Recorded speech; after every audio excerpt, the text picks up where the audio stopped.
Sonido. Buenos días. Un feliz sábado para todos. Que el Señor les bendiga.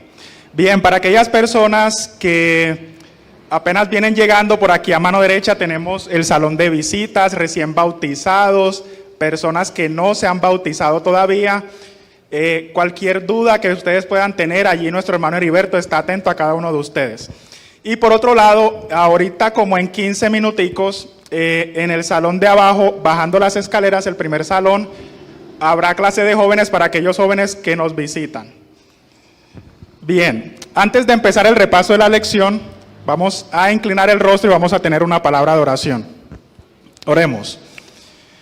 Amante Padre que estás en los cielos, te agradecemos, Señor, porque una vez más estamos en tu casa de adoración. Permite, Señor, que puedas quitar de nuestra mente cualquier distracción, cualquier cosa, Señor, que aleje nuestra mente de ti, de tu palabra, y que nos permitas estudiarla de la mejor manera y que podamos entender el mensaje que llega para hoy con un propósito en nuestra vida. Quédate, Señor, con nosotros y ayúdanos a entender de esa sabiduría de la cual hemos estudiado esta semana. En el nombre de Jesús, amén. Bien, lo primero sería, mis hermanos, pedirle a cada uno de ustedes que estemos concentrados en el repaso de la lección. Y por otra parte, pedirles que seamos participativos, porque pues en principio esto no es un sermón, el sermón viene después de las 11 de la mañana. Ahorita tenemos un repaso, una escuela, y vamos a participar entre todos. Así que les pido que participemos, obviamente teniendo en cuenta que nuestro mayor enemigo es el tiempo. Y ya empezando el repaso de la lección, ¿qué lección estudiamos esta semana? ¿La número qué? Número 8, que titula ¿cómo? Sabiduría para vivir ¿con qué? Con rectitud. Indudablemente usted y yo debemos estudiar acerca de sabiduría y lo vamos a ver más adelante. Y por eso les pido que estemos atentos y seamos participativos. Este trimestre hemos estudiado un libro de la Biblia, el cual viene en el folleto, y vamos a estudiarlo todo este trimestre. ¿Qué libro es ese? Salmos. Hemos aprendido en este trimestre que los salmos, en principio, eran como el himnario adventista del pueblo de Israel, ¿sí o no? Eso lo hemos aprendido. También hemos aprendido que los salmos describen la experiencia que el autor está viviendo en ese momento de su vida. Por ejemplo, si usted va al Salmo 91, dice, el que habita ¿dónde? Al abrigo del Altísimo morará bajo la sombra ¿de quién? Del Omnipotente. ¿Qué quiere decir el autor en ese momento? Reclama la protección de Dios para cada uno de sus hijos. Si usted va a Salmos 24:1, va a decir, de Jehová es ¿qué? La tierra y su plenitud, del mundo y los que en él habitan. ¿Qué declara allí ese salmo? Que ese salmo declara que Dios es soberano de toda la tierra. Y así sucesivamente usted va a encontrar que el salmo declara la experiencia que vive el autor. Cuando estudiamos hace 2 lecciones, David escribía un salmo donde clamaba por la justicia divina. Y así sucesivamente. Y hoy vamos a estudiar el Salmo 90. Pregunta: ¿quién escribió el Salmo 90? Les voy a dar unas opciones, no se me adelanten. Y les voy a pedir que levanten la mano. ¿Listo? ¿Quién cree, sin buscar en la Biblia, por favor, quién cree que el Salmo 90 lo escribió el rey David? Levanten la mano. Ok, por ahí veo unas manos, bien. Si se equivoca, yo no lo voy a pasar acá al frente a que pase pena, no se preocupe, vamos a participar. ¿Quién cree que lo escribió el rey Salomón? Por allá hay una mano, ok. La idea es que votemos todos, pues no les dé miedo equivocarse, estamos aquí también para aprender. ¿Quién cree que fue Moisés? Ok, hay muchas más manos levantadas. ¿Y quién cree que fue Asaf?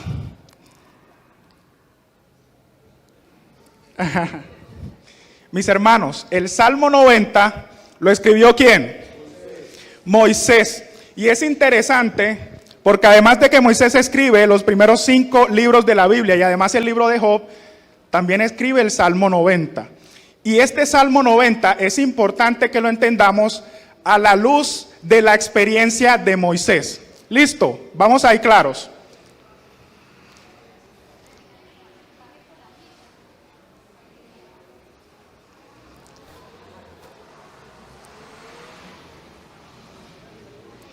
Nada, no me alcanza.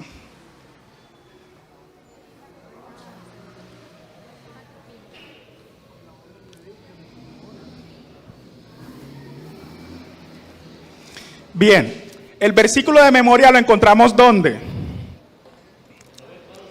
¿Qué dice cómo? Dice,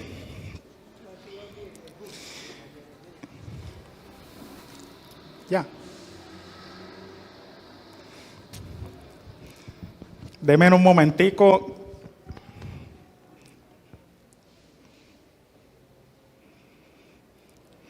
Dice así, enséñanos a qué cosa, a contar nuestros días, de modo que nuestro corazón adquiera qué cosa, sabiduría. Moisés está pidiendo sabiduría para su corazón. ¿Cuántos tipos de sabiduría hay? Voy a preguntar así, ¿cuántos creen que hay solo un tipo de sabiduría? Ok, por allá veo algunas manos. ¿Cuántos creen que hay dos tipos de sabiduría? Ok. ¿Cuántos creen que hay tres o más tipos de sabiduría?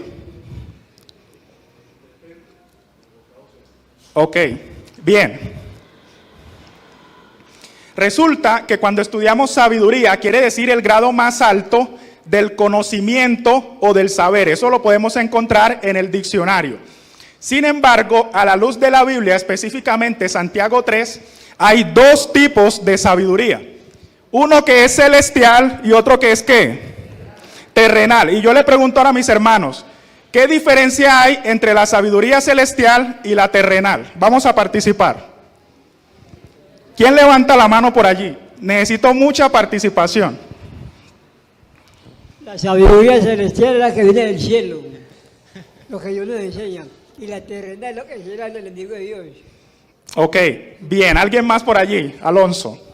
Yo pienso que cuando por lo menos el hermano en la epístola dice, esta sabiduría celestial o esta sabiduría terrenal viene del cielo, creo que más bien usa el contraste entre la sabiduría que viene de Dios y la sabiduría que viene del enemigo de Dios. Ok, ¿alguien más quiere participar? ¿Qué diferencia hay entre la celestial y la terrenal? Incluso las imágenes les dan una pista, un pastel. ¿Nadie más? Sí, sonido. Joan, yo creo que es algo, digamos, bueno, sencillo. La terrenal, digamos que es una sabiduría muy limitada. Y la celestial es una sabiduría que, digamos, que lo abarca todo, que lo conoce todo. Amén. Muchas gracias por sus aportes. Resulta que la sabiduría terrenal, Santiago 3, 14 al 16, dice, primero, pero si tenéis, ¿qué cosa? Celos. Recuerden que la sabiduría terrenal y la celestial tienen unas características. ¿Listo? Dice Santiago, pero si tenéis celos amargos y contención en vuestro corazón, no os jactéis ni mintáis contra la verdad, porque esta sabiduría no es la que desciende de lo alto, sino terrenal, animal y ¿qué cosa? Diabólica. Es decir, la sabiduría terrenal viene ¿de dónde? ¿Proviene de quién? De Satanás, y tiene unas características. Primero, es celosa. Segundo, es jactanciosa, quiere decir que es orgullosa. Tercero, miente o tiene mentira. Y finaliza Santiago diciendo, allí hay perturbación y toda obra, ¿qué cosa?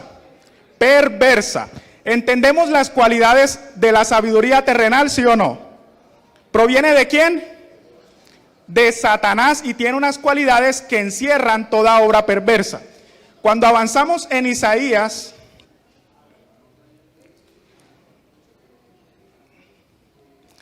14, 12 al 15, Isaías menciona cómo cae Satanás del cielo. Dice, ¿cómo caíste del cielo, Lucero, hijo de la mañana? Cortado fuiste por tierra, tú que debilitabas a las naciones, tú que decías en tu corazón, subiré al cielo. Es decir, aquí se demuestra cómo en el corazón de Satanás se conciben malos deseos, codicia y ser semejante al Altísimo. Y hay algo muy interesante sobre la sabiduría terrenal. Cuando Satanás tienta a Eva, miren lo que ocurre. Y vio la mujer que el árbol era bueno para comer y era agradable a los ojos y árbol, ¿qué cosa? Codiciable. Hasta este punto, Eva no conocía lo que era la codicia. La experimenta cuando es tentada ¿por quién? Por Satanás. ¿Entendemos, mis hermanos, qué significa la sabiduría terrenal? ¿Entendemos de quién proviene? Ahora vamos a ver la sabiduría celestial. Primero, ¿qué característica tiene la sabiduría celestial? La dice Santiago 1:5. Si alguno de vosotros tiene falta de ¿qué? De sabiduría, pídala ¿a quién? A Dios, el cual da a todos abundantemente y sin reproche, y le será dada. O sea que la sabiduría celestial viene ¿de quién? De Dios. Y por otra parte, tiene unas características. La sabiduría que es de lo alto, es decir, la celestial, es primeramente ¿qué? Pura, después pacífica, amable, benigna, llena de misericordia y de buenos ¿qué? Frutos. Por otro lado, en la sabiduría terrenal tenemos que encierra toda obra perversa. Sin embargo, la sabiduría celestial tiene buenos frutos. ¿Entendemos la diferencia entre una y otra, sí o no? Bien, avanzamos. Dice Daniel 2:23, y Daniel habló diciendo, sea bendito el nombre de Dios de siglos en siglos, porque suyos son el poder y la ¿qué? Y la sabiduría. ¿Por qué Moisés entonces, en el versículo de memoria dice, enséñanos a contar nuestros días, de modo que nuestro corazón adquiera sabiduría? ¿A qué sabiduría se refería Moisés? ¿Celestial o terrenal? Completamente la celestial. ¿Vamos claros hasta aquí? Listo. Ahora, algo importante para decirles. La sabiduría no es solo inteligencia.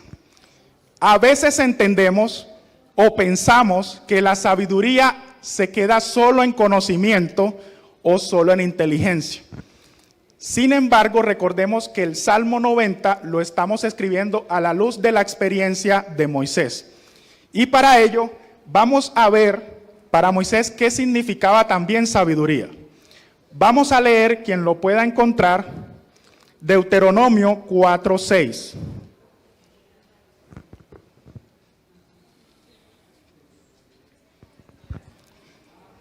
El que lo tenga lo puede leer, porfa, levanta la mano. Dice por acá, ¿sí? Guardadlos pues y ponedlos por obra, porque esta es vuestra sabiduría y vuestra inteligencia ante los ojos de los pueblos, los cuales oirán todos estos estatutos y dirán, ciertamente pueblo sabio y entendido, nación grande es esta. Gracias, Helber. ¿Qué significaba para Moisés la sabiduría? Primero, la sabiduría no es solo inteligencia para Moisés. De nada le sirve a usted y a mí saber cosas si nunca la ponemos por obra. ¿Se entiende hasta allí? Ahora, cuando leemos Deuteronomio 4:6 dice, guardadlos pues y ponedlos ¿por qué? Por obra. ¿Qué debía guardar el pueblo de Dios?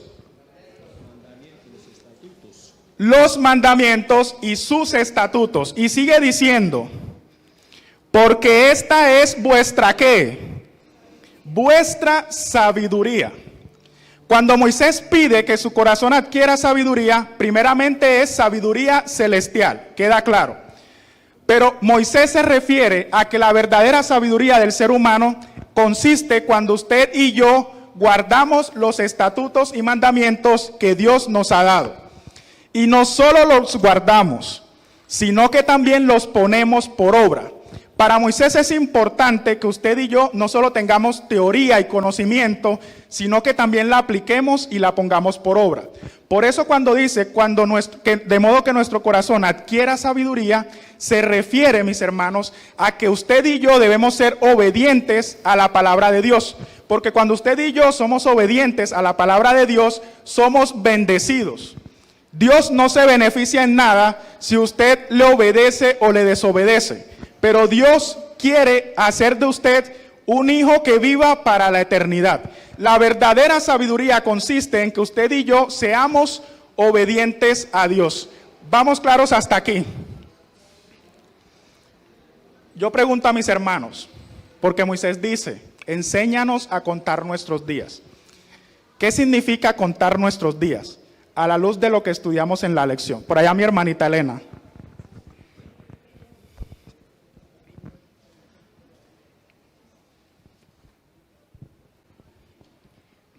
Contar nuestros días significa ser conscientes de que la vida es corta, de que debemos aprovechar cada minuto de nuestro tiempo para buscar a Dios y honrar y glorificar su santo nombre y obedecerlo, porque cuando honramos al enemigo, el tiempo se pierde, y esos 70, 80 años que vivimos aquí es un momento comparado con la eternidad que el Señor tiene para quienes sean fieles y perseveren hasta el fin. Amén. Muchas gracias, mi hermana. ¿Alguien más? Andrés.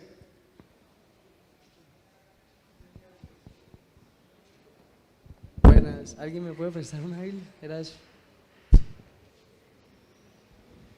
¿Qué significa contar nuestros días a la luz de la lección? Porque Moisés dice, enséñanos a contar nuestros días.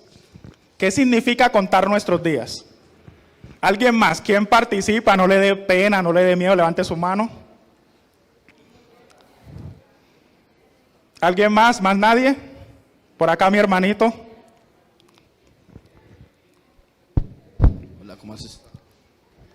Aló, sí. Dos asuntos. Yo quisiera saber un ejemplo de qué es sabiduría. Nosotros somos sabios. O la sabiduría será como la fe a la que uno aspira a tener. Porque yo personalmente no me considero sabio.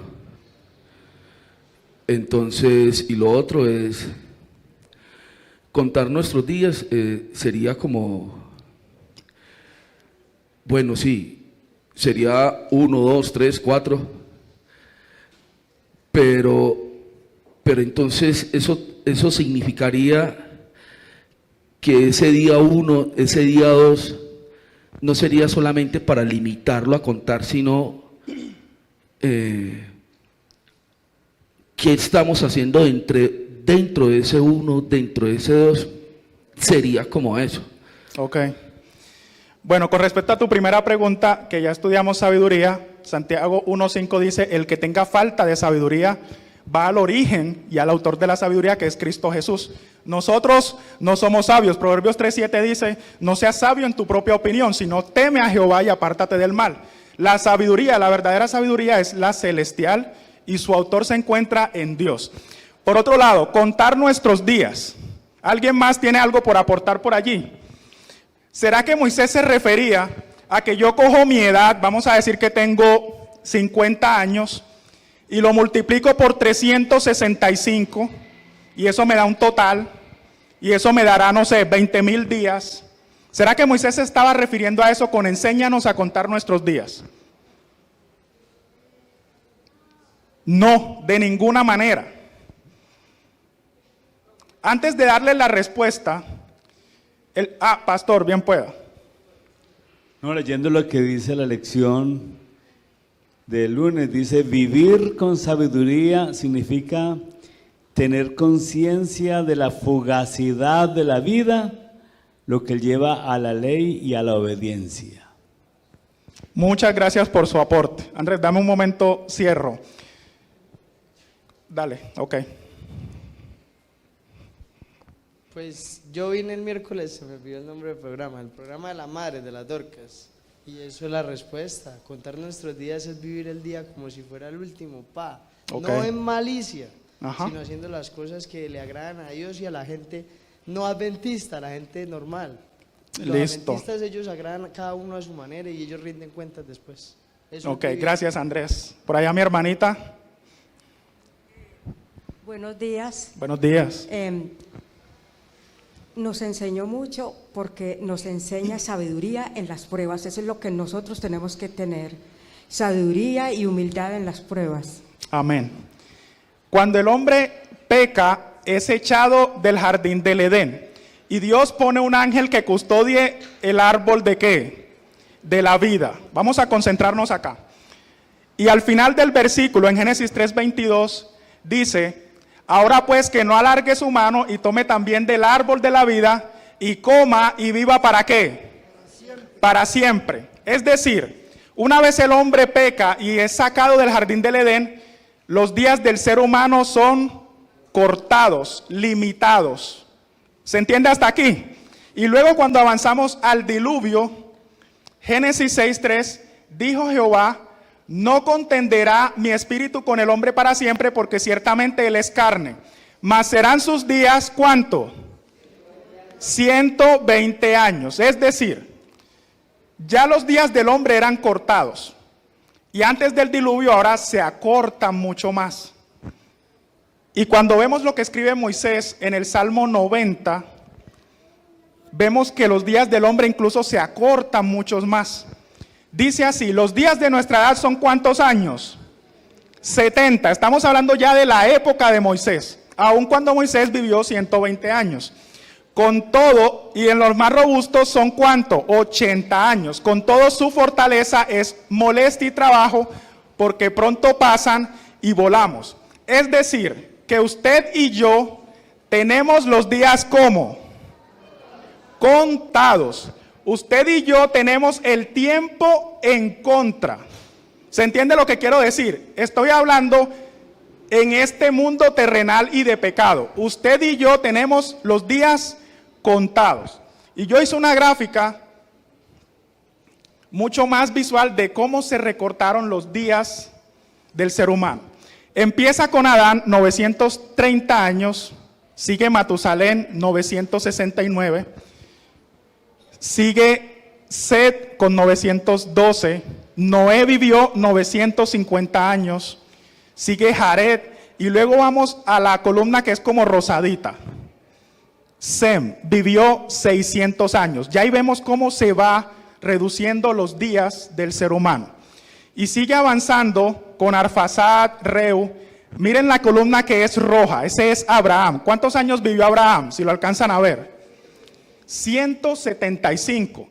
Y la curva sigue descendiendo hasta el punto que en la época de Moisés, ya Moisés expresa que el ser humano vive alrededor o aproximadamente 80 años. Entonces, ¿qué significa contar nuestros días? Primero, significa que usted y yo tenemos los días contados. Segundo, significa que cada día que vivimos es un día de gracia, para que usted y yo nos preparemos para la eternidad. ¿Se entiende lo que quiero decir hasta aquí? Usted y yo tenemos los días contados y nadie quiere morir. Es más, yo le voy a preguntar a usted, ¿quién de aquí sabe cuándo va a morir? Nadie sabe cuándo va a morir. Es más, usted y yo podemos no llegar a los 80 años que diga Moisés.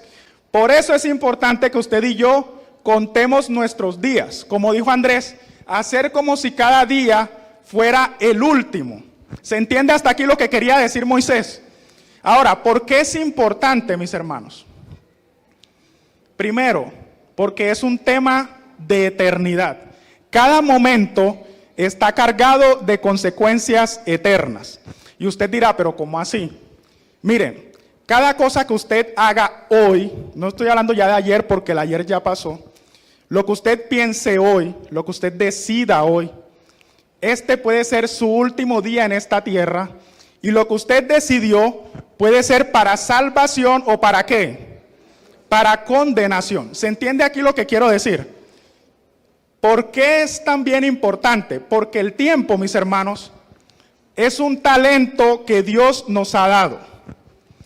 Y Dios nos pedirá cuenta de cómo hemos aprovechado el tiempo. Y la vida se nos va pasando, haciendo planes y no estamos aprovechando el tiempo. Y Dios nos pedirá cuentas a cada uno de nosotros de cómo hemos usado el tiempo. ¿Por qué es importante también contar nuestros días? Porque cada día es un día de gracia, en los cuales usted y yo nos tenemos que preparar para la vida eterna. A veces creemos que debemos prepararnos para cuando llegue el tiempo de la persecución. ¿Y qué sabes tú si vas a llegar al tiempo de la persecución? Tu día que debes contar es el día de hoy. Y las decisiones que debes tomar deben ser hoy.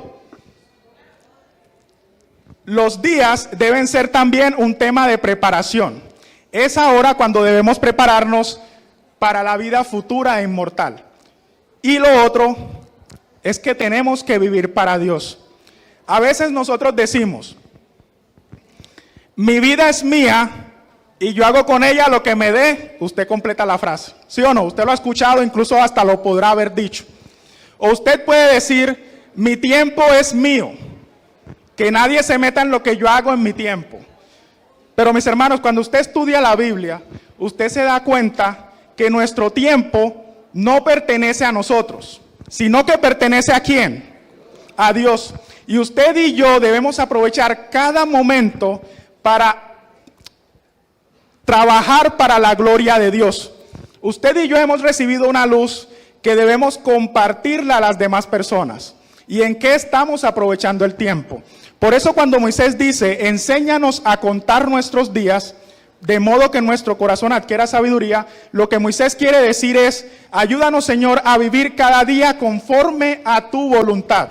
Y la sabiduría va a ser celestial porque quiere Moisés guardar los mandamientos de Dios y ponerlos por obra. No quedarse en una vida cristiana teórica, sino también en una vida práctica. Vamos claros hasta aquí, mis hermanos, con la lección. Voy a ponerles un ejemplo. Sí. Porque cuando obedecemos, conocemos a Dios. Amén. Voy a ponerles un ejemplo. Resulta que esta parábola la dijo Jesús, Lucas 12, 19 al 21. Y este hombre había almacenado todos sus bienes. Y dirá mi alma, alma, muchos bienes tienes guardados ¿para cuánto? Para muchos años. Repósate, come, bebe, regocíjate. Pero Dios le dijo, ¿cómo? Necio, esta noche vienen a pedirte tu alma y lo que has provisto, ¿de quién será? Porque este hombre no estaba contando sus días. ¿Quién me quiere decir? Levante su mano para que podamos escuchar. Estaba cumpliendo con el mandato que Dios había mandado. Ok, por acá mi hermanita Elena.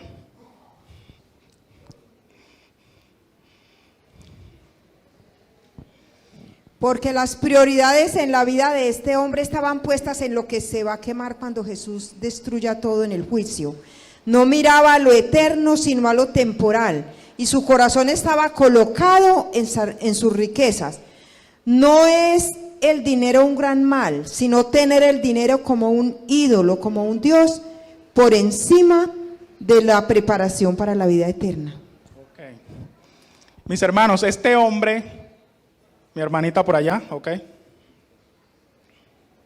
Porque cuando cada uno de nosotros descuidamos nuestra parte espiritual, el Espíritu Santo se retira de nosotros porque nos fuimos detrás de la prosperidad material. Ok, dale allá. Porque yo anoche no hubiera sido salvo. La verdad, si Dios hubiera abierto las nubes de los cielos, no hubiera habido. Y yo sé por qué. Okay. En cambio, hoy yo sí creo que Dios me va a salvar si hoy llega. Ok, amén. Este hombre no contaba sus días porque sus planes, de hecho, empiezan con que es para muchos años. Y quién sabe si él iba a durar todos esos años. ¿En qué parte de la parábola él pide la sabiduría divina para vivir durante esos años? En ninguna parte. Antes, acumula riquezas para regocijarse él en sus motivos egoístas, sabiendo que cada día es de gracia. Pero este hombre nunca consideró la fugacidad de la vida que tiene el ser humano. Vamos a avanzar al siguiente tópico de la lección. Bueno, aquí Pablo nos dice, mirad pues con diligencia cómo andéis, no como necios, sino como sabios. Ya entendimos lo que era esa sabiduría. Aprovechando, ¿qué cosa? Bien el tiempo. La responsabilidad de las personas que seguimos a Cristo es de aprovechar el tiempo de la mejor manera. Y sigue diciendo Pablo, porque los días son buenísimos. No, los días son, ¿qué, mis hermanos? Malos. Y usted y yo tenemos que aprovechar el tiempo. Vamos ahora a la prueba del Señor. Usted recuerda que el pueblo de Israel anduvo por el desierto. De día había una columna ¿de qué? De nube. Y de noche la columna era ¿de qué? De fuego. Donde la columna se detenía, ¿qué tenía que hacer el pueblo? Detenerse. Y tenía que acampar en ese lugar. Y llegan a un lugar que se llama ¿cómo? Bueno, después le colocan el nombre. ¿Ustedes recuerdan cómo se llama ese lugar? Después le llaman Mesá y Meriba, que significa prueba, y Meriba significa rencilla. Y el pueblo de Israel llega al desierto. Y no hay lugar más seco en la tierra que ¿qué? Que el desierto. Pero ahora donde acamparon, no solo era desierto, no solo no había agua, sino que parece que por ahí cerca habían rocas. Y yo pregunto, ¿cuánta agua puede tener una roca? No hay nada más seco, mis hermanos, que desierto o roca. ¿Se entiende el contexto? Y no se veía agua en el horizonte, porque si el pueblo de Israel veía agua en el horizonte, pues no estuviera padeciendo sed, ¿sí o no? Vamos allí. Pero ahora, mis hermanos, ocurre algo, y es que Dios los prueba. Y esta es una palabra clave para usted y para mí. Y voy a lanzar una pregunta, mis hermanos.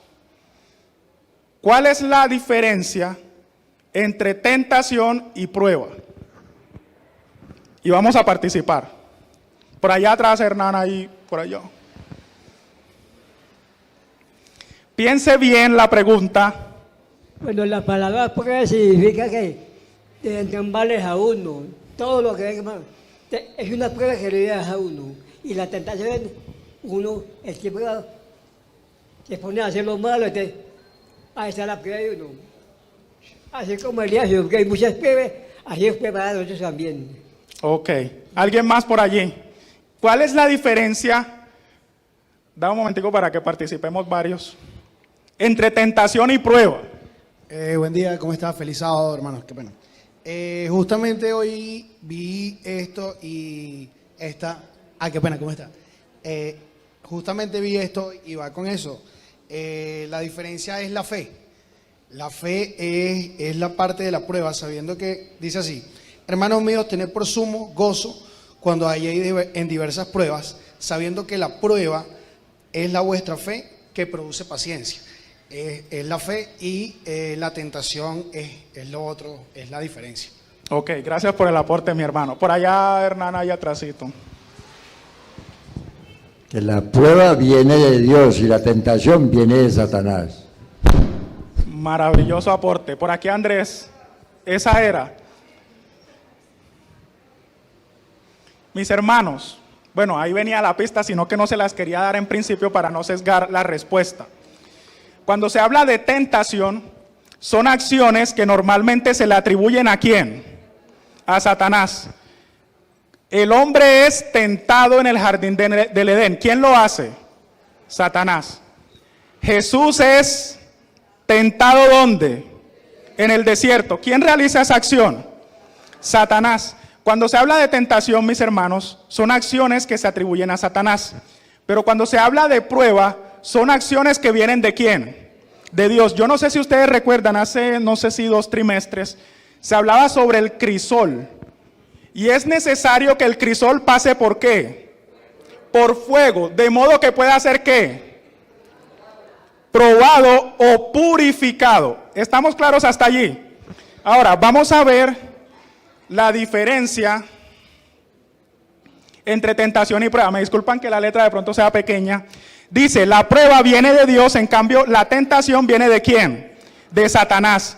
La prueba procura hacernos crecer en nuestra vida espiritual. La tentación procura hacerte caer en tu vida espiritual. Y allí está la diferencia. La prueba, su intención es que te acerques ¿a quién? A Dios. La tentación intenta hacer que ¿qué?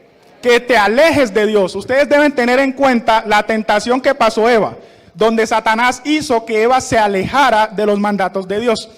La prueba, su propósito es fortalecer tu fe. En la tentación, su propósito es debilitar tu fe e incitarte a que peques. Y finalmente, algo muy clave. En la prueba significa refinar, purgar, purificar. En cambio, en la tentación te incita a hacer ¿qué? El mal. Y en la Biblia nosotros podremos encontrar este ejemplo. Dice Jesús, velad y orad para que no entréis en pruebas. ¿Para que no entréis en qué? En tentación. ¿Qué debes hacer entonces para no entrar en tentación? Algo que te acerca a Dios, que es velad y orad. Es muy diferente. El espíritu a la verdad está dispuesto, pero la carne es débil. Y miren lo que dice Santiago. Cuando alguno es tentado, no diga que es tentado de parte de quién. De Dios. O sea que la tentación no viene de quién. No viene de Dios. ¿Viene de quién? De Satanás. Porque Dios no puede ser tentado por el mal. Ojo a esto. Ni él tienta a nadie. Así que cuando usted diga es que Dios me está enviando esta tentación, mi hermano, Dios no tienta a nadie. Listo, ¿estamos claros hasta allí? Y dice,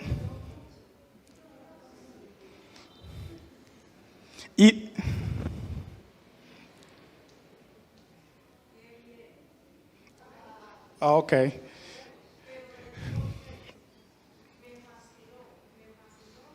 Que así es que se explica la escuela sabática. Muchos podrían aprender más, nosotros podríamos aprender más si se estuviese explicando como el amén. el Para muchacho gloria está de Dios. explicando. Para gloria de Dios. Dice Jeremías 9:7. Por tanto, así ha dicho ¿quién? Jehová de los ejércitos. He aquí yo los que refinaré o los limpiaré o los purificaré y los que los probaré. Mis hermanos, las pruebas vienen de Dios. ¿Y por qué está el relato del pueblo de Israel en Meriba? Porque Dios probó a sus hijos y el pueblo de Israel pasó la prueba o falló la prueba. ¿Pasó la prueba o falló la prueba? Falló.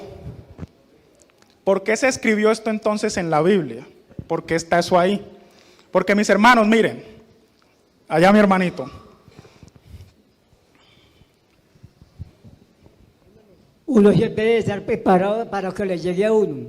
Yo tuve una prueba y todavía decía y reclama a Dios, Señor, ¿cuándo me vas a sanar? Y yo sí me la cuenta. Ok. Los días que vi a Jesús, 33, y seguía enfermo ya. Pero falta la última. A los 40 días que ya estaba sanando de la enfermedad que tenía ya. Ok. Lo que soporté, 40 días. Amén. Siempre me sanó. Amén. Mis hermanos, miren, todos, sin excepción, seremos probados. Es más, es posible que usted y yo ya hayamos tenido pruebas. Y como el pueblo de Israel, hemos fallado en la prueba. Es más, también vendrán tentaciones. Y es más, hemos caído en las tentaciones.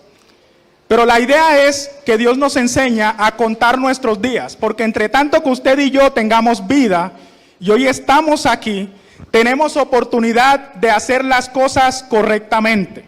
Porque si alguno hubiere pecado, abogado tenemos ¿a quién? A Jesucristo. La idea no es que usted no haya caído, porque muchos hemos caído. La idea es que usted y yo estamos contando nuestros días, el día de hoy, para querer hacer las cosas de forma diferente y poder pasar la prueba que Dios nos pone. Mi hermanita Elena. Me llamó la atención en la lección la parte de José, vendido por sus hermanos, esclavo, pero dice la palabra de Dios, y Jehová estaba con José. Y en el momento máximo de la tentación, José no le dice a la chica, no puedo hacer esto porque tu esposo es mi dueño y me mataría, sino que él dice, ¿cómo haría yo tal cosa y pecaría contra Jehová mi Dios? O sea, Dios estaba con él. Y va a la cárcel por portarse bien, por obedecer a Dios, pero no nace rebeldía en su corazón, porque dice la palabra de Dios que aún en la cárcel Jehová estaba con José y prosperaba todo lo que hacía. Mediante las pruebas que él pasó, las luchas y las dificultades, le preparó para ser un líder importante en la causa de Dios y dar a conocer al verdadero Dios a muchas personas. Amén. Dice Job, mas él conoce mi camino, me probará y saldré como ¿qué? Como oro. Mis hermanos, tenemos que gozarnos cuando nos hallemos en diversas ¿qué? Diversas pruebas, porque esa prueba produce paciencia y esas pruebas están allí para mostrar nuestra fidelidad a Dios o nuestra infidelidad a Dios.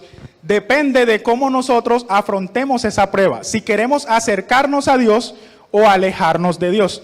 Y vamos a avanzar. Conocemos ya la diferencia entre tentación y prueba, ¿sí o no? ¿Ha quedado claro? Listo.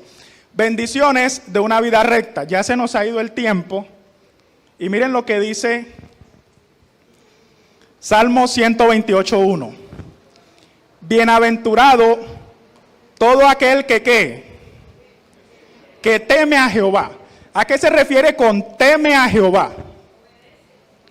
Obediencia. No es un temor de que ahí viene Dios y qué miedo, yo me asusto. No es un temor de miedo. Dale, Hernán. El temor a Jehová es el principio de la sabiduría. Amén. No es un temor de miedo, no es un temor de susto. El temor aquí significa obediencia, sumisión a Dios. Y a veces entendemos la palabra sumisión como en un contexto negativo. Pero es solo cuando usted y yo nos sometemos a Dios que nosotros podemos llegar a temerle, a reverenciarle y amarle. Y sigue diciendo Salmos que teme a Jehová y que anda en sus caminos. Ahora, ¿cómo puedo yo andar en los caminos de Dios? ¿Cómo puedo yo andar? Obedeciendo, pero está como muy abierta esa respuesta, obedeciendo, pero ¿qué acciones debo hacer?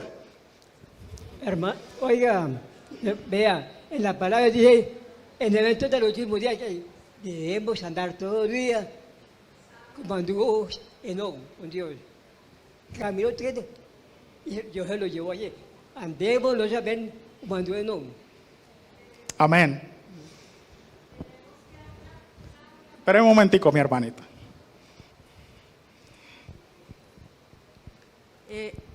Yo ahora lo dije, sabiduría en las pruebas. Eso es lo que tenemos que pedirle al Señor, que nos dé sabiduría en las pruebas.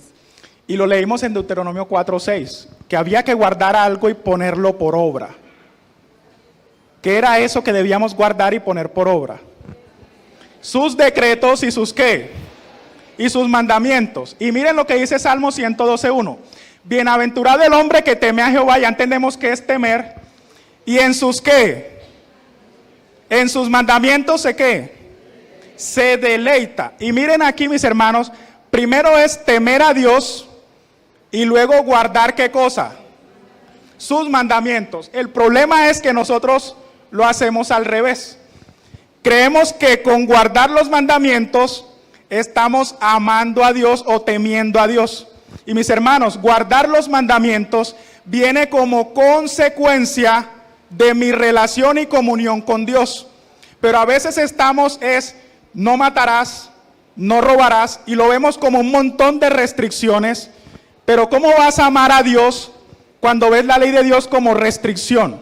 Tienes que amar primero a Dios y entender su voluntad para luego deleitarte en su ley y guardar su palabra. ¿Estamos claros hasta allí? Sigue diciendo,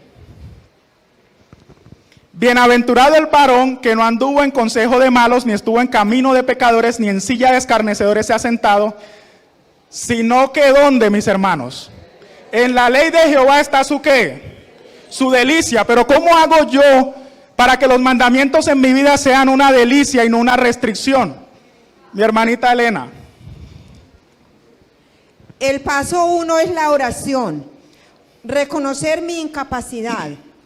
Humillarme delante del Señor y rogar que el poder del Espíritu Santo obre transformación en mi vida, porque el Señor dice, una promesa hermosa, escribiré mi ley en sus corazones. Y en otra parte dice que el Señor nos dará el querer como el hacer por su buena voluntad. Si no hay poder del Espíritu Santo en su vida y en la mía, vamos a tratar de obedecer como obras externas, pero el pecado va a estar arraigado en el corazón. ¿Cuánto está orando usted? ¿Cuánto estoy orando yo por la presencia plena del Espíritu Santo, limpiando, transformando y escribiendo los preceptos y el amor de Dios en nuestro corazón? Amén. Muchas gracias por los aportes. Ya vamos a cerrar, que se nos fue el tiempo. Para que usted y yo podamos deleitarnos en la ley de Dios, para que la ley de Dios no sea gravosa para nosotros, sino que sea una delicia, usted y yo antes debemos tener una comunión con Dios todos los días. Sigue diciendo el Salmo, y en su ley medita solo de día. O dice solo de noche. Dice ¿cuándo? De día y de noche. Es una forma de decir todos los días. El problema es nosotros, que queremos abrir la Biblia los sábados aquí en la iglesia, pero en semana oramos 1 o 2 minutos, una oración que seguramente ya nos sabemos de memoria. Mis hermanos, ¿cómo vamos a amar a Dios en una relación de esa manera? ¿Cómo vas a tener comunión con Dios si estudias la lección con lo que dice, no lo digo a mal, el pastor Bullón, y te quedas solo con eso? Si tú mismo no estás experimentando todas las cosas que Dios ha hecho en tu vida, si tú mismo estás teniendo un día más de gracia, una nueva oportunidad para hacer las cosas bien. ¿Se entiende aquí, mis hermanos, por qué debemos deleitarnos en la ley de Dios? ¿Cómo debemos hacerlo? Mediante una comunión con Dios. Y ya para cerrar,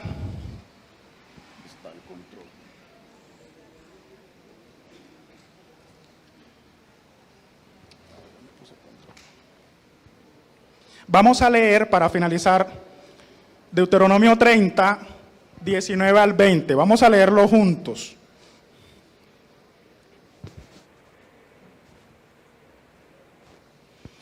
Ya lo tenemos. Por ahí hay algunos buscando.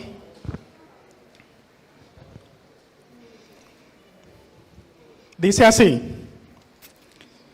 a los cielos y a la tierra llamo por testigos hoy contra quién, vosotros, que os he puesto delante la vida y la qué, y la muerte, la bendición y la qué, la maldición.